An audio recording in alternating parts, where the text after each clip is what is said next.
Lupita Nyongâe, my world shattered when he died. For Lupita Nyongâe, the loss of her dear friend was a world-shattering event. But it helped fuel her work. When Chadwick Boseman died in 2020, the world mourned his loss.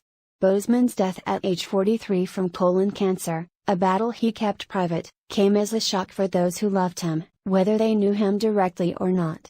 Because for even those who only glimpsed him on a screen or in an interview, Boseman had grace and decency that oozed from every pore.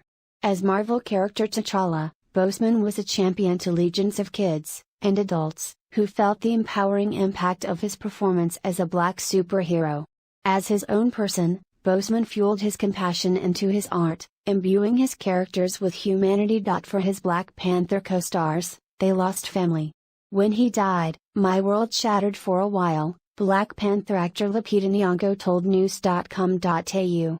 He was a dear friend.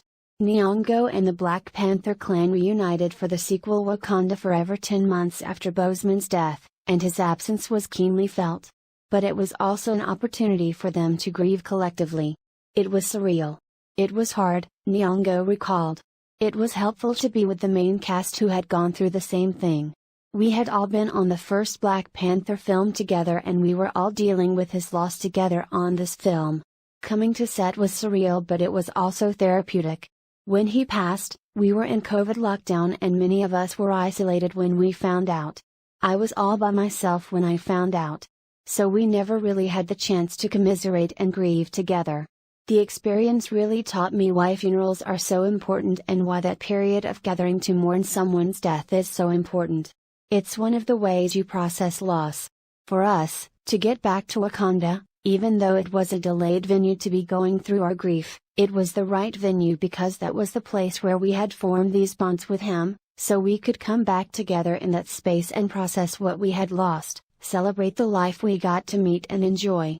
Wakanda Forever is the first live-action character Nyong'o had ever reprised in a sequel. She voiced Maz Kanata in 3 Star Wars movies and a TV series.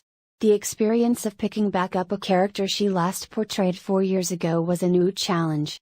Nyong'o said she had to think about what choices she had made about Nakia in the first film, but that ultimately, Nakia's journey mirrored her own.